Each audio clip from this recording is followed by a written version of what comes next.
Welcome back, and today we're going to talk about hostels and hotels.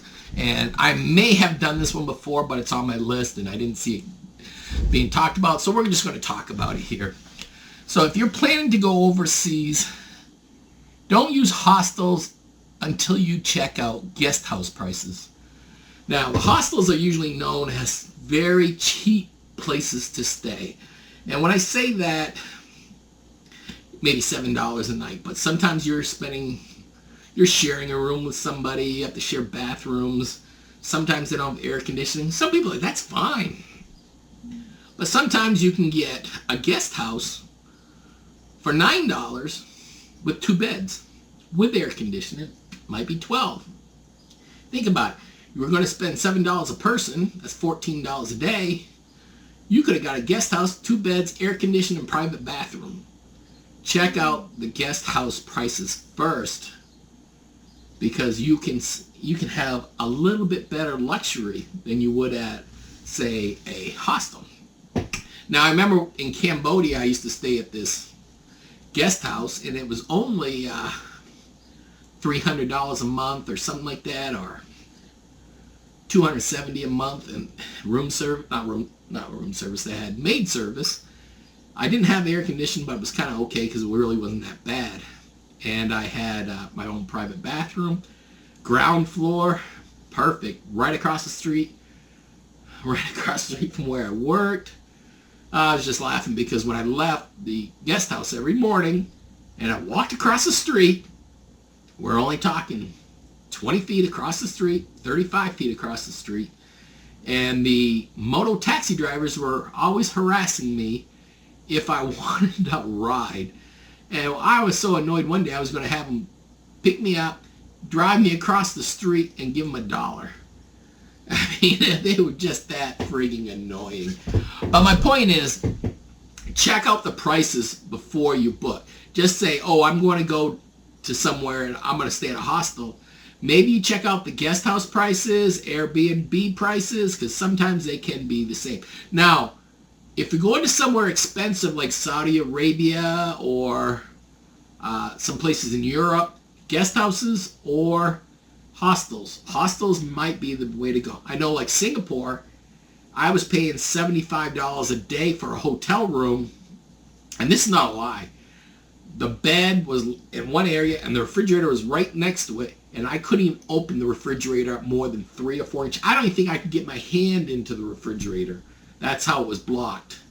I don't know why they didn't put a little cabinet there and bring the refrigerator up by the window. I'm not sure.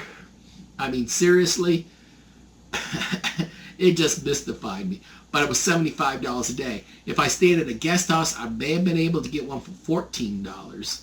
And since I was really staying, let's see, I flew in Friday, got there Friday night, took my test Saturday, and left Saturday night. So I only spent 1 day in Singapore.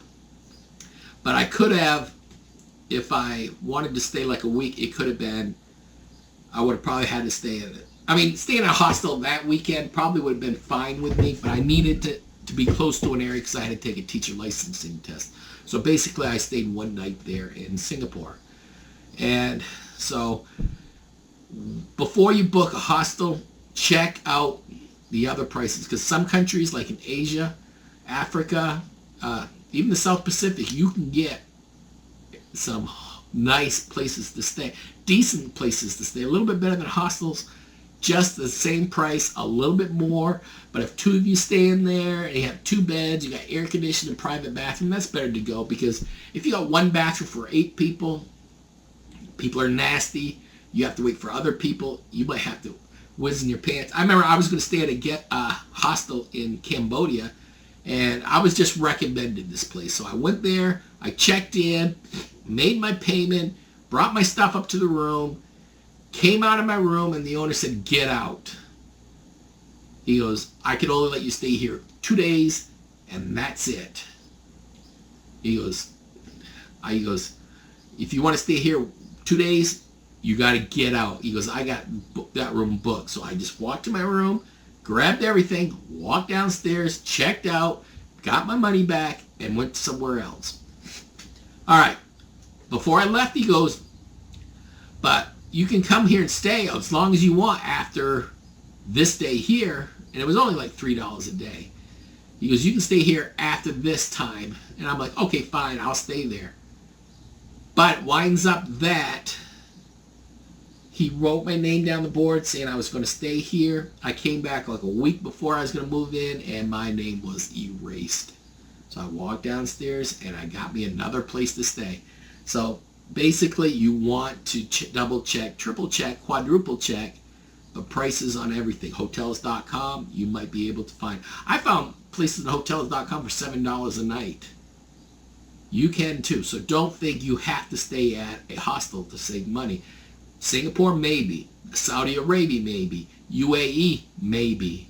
Any country that's really notoriously expensive, England, maybe. Most likely, it's probably a better option for you to go. So that's what I'm going to give my advice to you right there. So that's going to do it for me. Thank you, everybody.